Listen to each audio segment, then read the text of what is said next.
दोस्तों आज हम पहुंच चुके हैं प्रयागराज। यहाँ पर स्थित है एक बहुत ही पुराना वट वृक्ष का पेड़। ऐसा बताया जाता है कि अकबर ने इसे सैकड़ों बार जलाया काटा, लेकिन आज भी ये ज्यों का त्यों खड़ा हुआ है। तो यहाँ की कहानी हम सुनेंगे, यहाँ के पंडित जी की जवानी। तो आइए सुनते हैं। के नाम से जाने जाते हैं और पूजे जाते हैं। अक्षय का अर्थ हुआ इनका ना कभी नाश होगा न कभी क्षय होगा, किसी भी कालखंड में इनका क्षय नहीं होगा।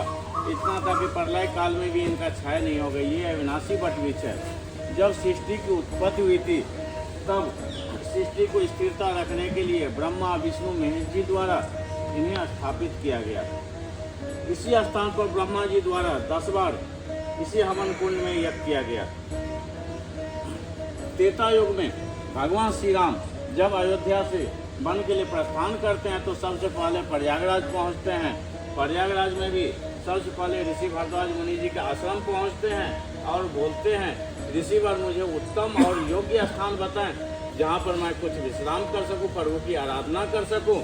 ऋषि भरद्वाज मुनि जी बोलते हैं, प्रभु आपके लिए उत्तम और योग्य स्थान संगम तट किनारे एक वट वृक्ष है, वही स्थान आपके लिए उत्तम और योग्य है। ऋषि भरद्वाज मुनि जी के कहने पर प्रभु श्री राम जी, माता सीता जी और लक्ष्मण जी यहाँ आते हैं। 3 दिन रुकते हैं, भगवान की पूजा पाठ करते हैं, आराधना करते हैं और इसी वट वृक्ष के दूध से जटा बनाते हैं और पूर्ण वनवासी का भेष धारण करके वन के लिए प्रस्थान कर जाते हैं। जब 14 साल वन की अवधि पूरा होने पर प्रभु श्री राम जी, माता सीता जी और लक्ष्मण जी लंका से अयोध्या के लिए प्रस्थान करने लगते, तब माता सीता जी बोलती है, प्रभु हमें उस स्थान पर फिर जाना चाहिए जहाँ से हम वन के लिए प्रस्थान किए थे।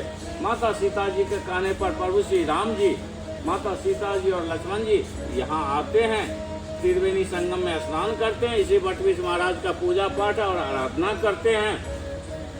और उसी समय त्रेता युग में माता सीता जी इन्हें अजय और अमर होने का वरदान देती है।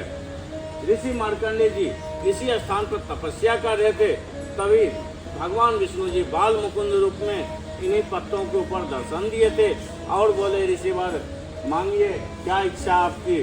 तो ऋषि मार्कंडेय जी बोले, प्रभु हम प्रलय देखना चाहते हैं। फिर भगवान विष्णु जी बाल मुकुंद रूप में अपने योग माया से उन्हें प्रलय काल दिखाते हैं, जिसमें पूरा पृथ्वी जलमग्न हो जाता है। सिर्फ यही एक अक्षय वट बचा हुआ रहता है। इनके हर एक पत्ते के ऊपर उस प्रलय काल में भगवान विष्णु जी बाल मुकुंद रूप में विराजमान थे।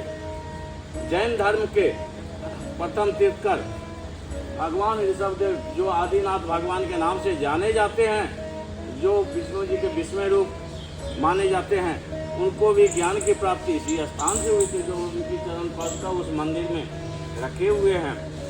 इनकी एक परिक्रमा पूरे ब्रह्मांड के परिक्रमा के बराबर माने जाते हैं। इनके पत्ते तोड़े नहीं जाते हैं, जो पत्ते गिरते हैं वही पत्ते प्रसादी के रूप में स्वीकार करते हैं।